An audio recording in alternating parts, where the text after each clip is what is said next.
Hey there, and welcome to my channel. I'm Luca Bordonaro, and I'm a musician on open exploration, on a mission to discover my own artistic voice. It's so exciting to share it with you, and I hope that this process can inspire you to do the same and not to be scared by boxes or by limitations. Art is limitless. So today I want to talk about extended techniques, about talking about going outside of the box. This instrument, the bass clarinet, is super fun because being so large, it creates some bizarre acoustic games that are typical of the instrument, but actually of all the woodwinds. It's just that in this instrument it gets accentuated in a certain way. So today we're gonna talk about it, and I'm gonna present you 7 extended techniques. Great examples of artists and bass clarinet players that have explored extended techniques as a creative resource and that have been a huge inspiration for me are Sclavis, and then you have Stephan Vermeersh, which actually wrote a piece in homage to Sclavis, which for me is a collection of extended techniques basically. And then Sparnaay, how not to mention. If you check his book, there is a lot of great information about it. But let's get started with extended technique number 1. Slap. The bass clarinet, being the bass of the family of the clarinet, I think that tried to emulate the slap on the bass. So the way we create this percussive sound is with a mechanical movement of the tongue.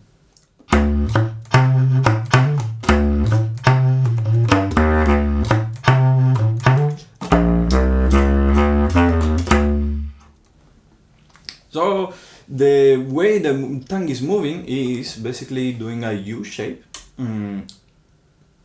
This is the position, basically and then is also cutting in the middle. So basically I started learning by by pressuring the tongue against the teeth, and this helps create this pocket. The pocket will create a vacuum which helps bring down the reed. And actually the higher part of the tongue is curling on top of the reed. So the U movement, then the pocket basically is closing like in a V shape, and again using the teeth to help this movement is a great way to get started. And then the top part of the tongue is actually on the top of the reed.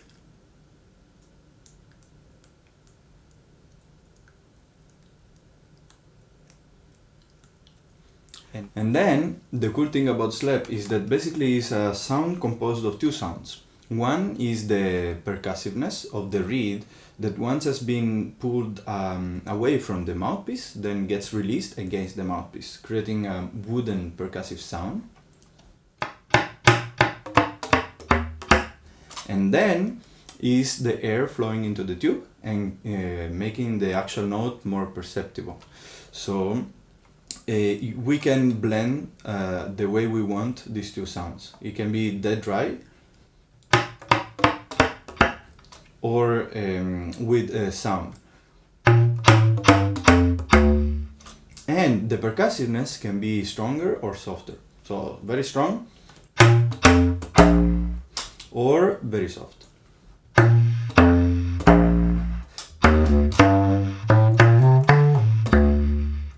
And then you can open the mouth. This is the open slap when you're releasing the reed.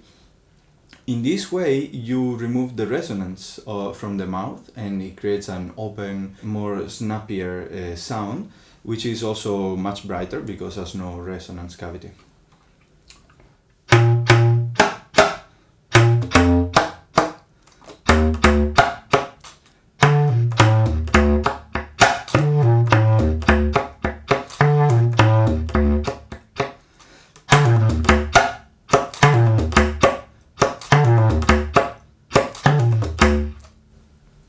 And then the harder part of slap is when you go to the higher octaves. So in the low register is easier to make the instrument sound with the tongue moving in different places because it's busy taking care of the reed. In the higher octave you need to have the tongue well placed. If not, it would be harder to make the instrument sound, especially if the tongue is low. So the exercise is to, after you're comfortable doing slap, is to go in the higher octave. And basically, I'm doing the percussiveness and then blowing into the tube, but so close that it sounds like it's the same gesture.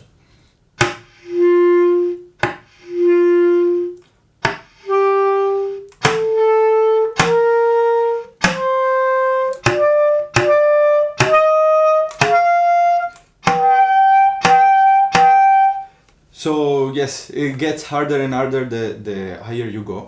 So this is the slap. Now to practice it, for someone who has never done it, I would suggest taking the reed. The bass clarinet reed is big, so it helps understand how the tongue is moving. So if you are a clarinet player, saxophone player, I would suggest getting a bass clarinet reed or like a baritone saxophone reed. And learn the movement and then translate it into your instrument. But basically, just put a little bit of pressure against the tongue and create that pocket. Once you have that, you can go into the instrument. You should be able to feel, while keeping the reed with your hands, that you cannot detach it from the tongue. If you create that vacuum, that tension, then you know that you can basically pull on the other way down the reed from the mouthpiece, and instead of the hands it would be the ligature holding the reed. Okay, so slowly, it took me like almost a month of practice daily while everywhere in conservatory, or when I was practicing I would just take 5 minutes and try to do it.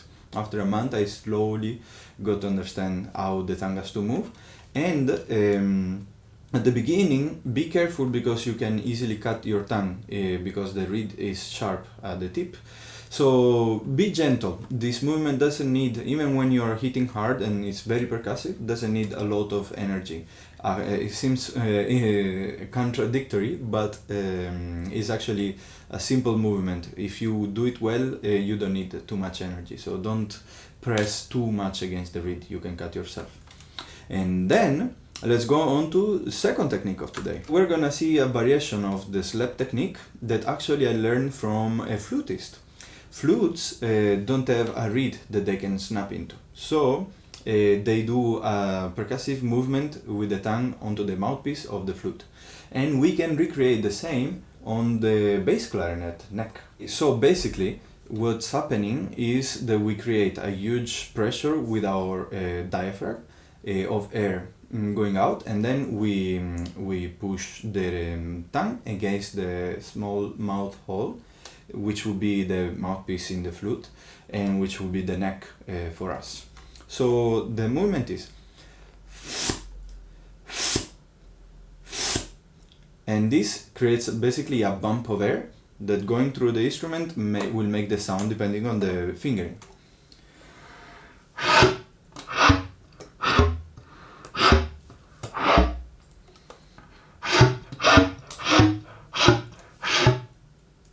It's very subtle, but with a microphone, if you are sampling, I don't know, this sound, or in a live performance with a close mic, you can create some cool effects with this. Next technique is the key popping sound. So, while we are like this with no mouthpiece, we can turn the neck, get it closer to our microphone, and basically by pressing the keys, we will create the same burst of air, but from the inside. And this will create a sound that captured from the neck sounds like almost like a synthesizer. So check this out.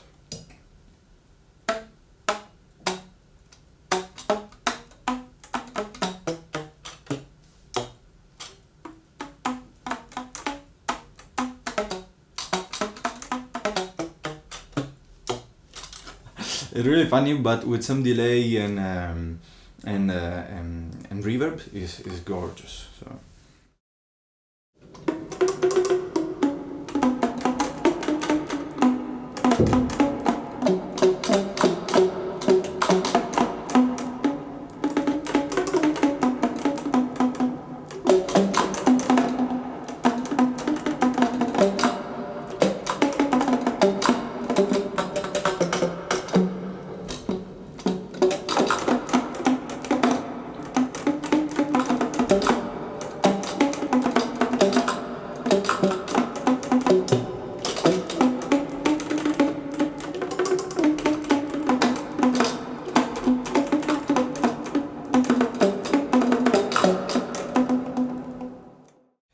A variation of this would be to just use the noises created from the keys or from the mechanics of the instrument.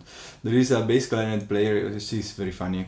He says he never repairs the instrument because the noisier, the cooler it is to create a groove with the noise from the keys, from the mechanics. And then he does looping with those and plays funk on top of it with the bass clarinet. So super fun. But basically you can get like these sounds.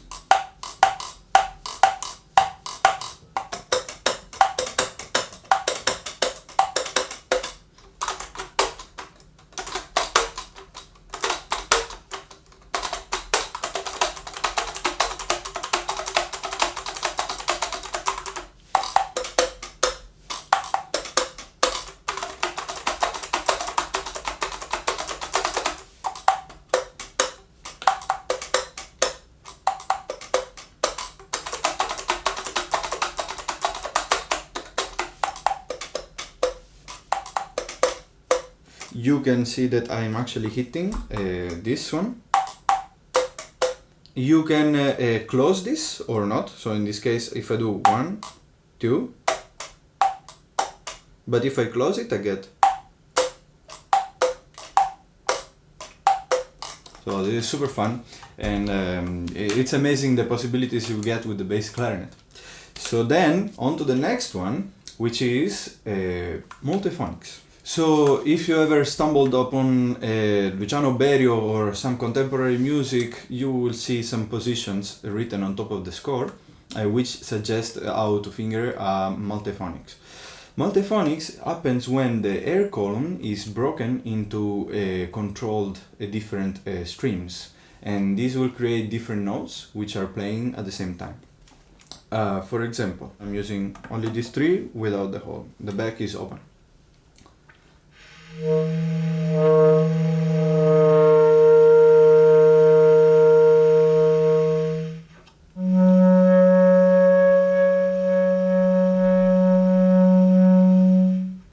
This type of multiphonics happen because actually the upper note is a natural harmonic of the lower one.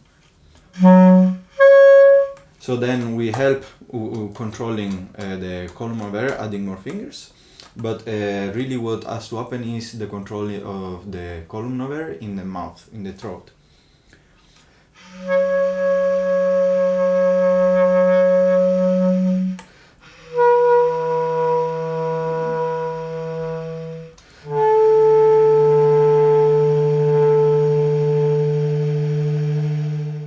And if you search it online, you can find so many resources and positions for multiphonics.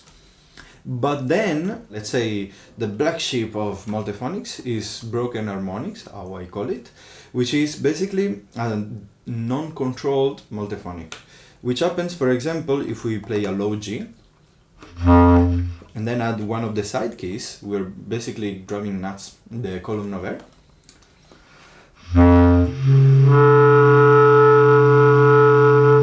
Creating many different notes which are dissonant, but together they create a cluster. It sounds amazing, especially if you use it in the right spots of an improv, for example.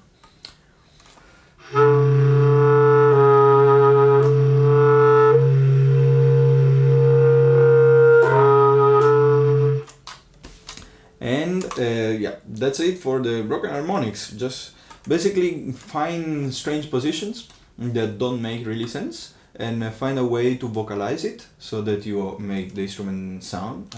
That's gonna most likely be a multiphonic or a broken harmonic. And then for the next one, we have another way to create two notes at the same time, which is singing into the instrument. So for example, if I'm blowing, then I need to engage the vocal cords to create a sound on top of the note.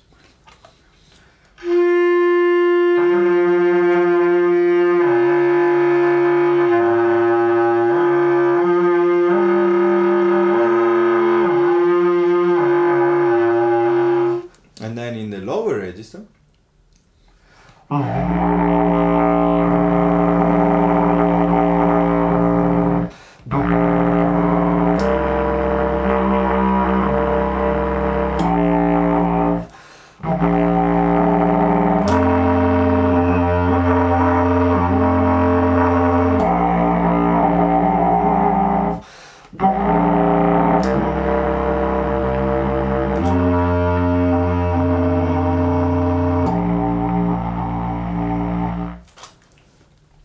and this is super fun. You have chorals or 2 lines melodies that you can play, and beautiful way also to warm up the throat, especially at the beginning. Don't do it too much because it's heavy on the throat, but with practice and if you manage not to overstress the vocal cords, it can be a great way to warm up the throat, because you need to open it a lot and send a lot of warm air, which is great for the instrument. So after that you will have a darker, richer sound. And then, as a last extended technique, is a super fun one that I love absolutely, and is without mouthpiece, to play the instrument as a didgeridoo. So we close the holes. Let's say I'm fingering a low B flat, C for clarinet players, B flat concert, and I'm basically blowing with a very loose, like imagine if you're playing a tuba kind of vibe, into the instrument.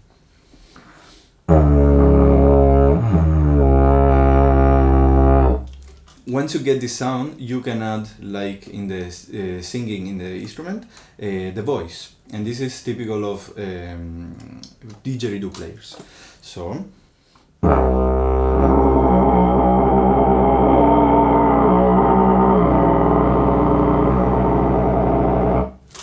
and then something that didgeridoo players do is to vocalize the voice, doing I-yo, I-yo, I-yo, and this will create the typical didgeridoo sound.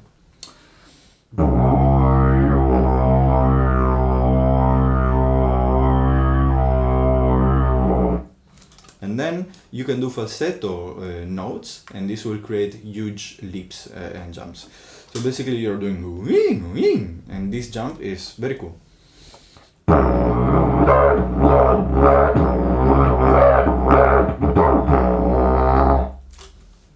And then of course the didgeridoo use a lot the circular breathing, because it can go on for hours, and that's the extended technique that nowadays I wouldn't even consider it extended. It's normal part of routine and playing the instrument. So that's it for extended techniques. Let me know which one you liked the best, or if you knew all of them, is something that you didn't know. I hope you get inspired to practice, learn new things, and then use it in improvisation, in your own compositions. And yeah, let me know in the comments if you have any questions, thoughts, or something I'm missing. Let me know, and then I'll do another video about it. So I hope to see you in the next one. If you like this content, make sure to hit the like button, to subscribe, to share it with friends. It helps a lot the channel to grow. And I will keep posting a lot of content very soon about the bass clarinet and music in general. So ciao, and see you to the next one. Ciao!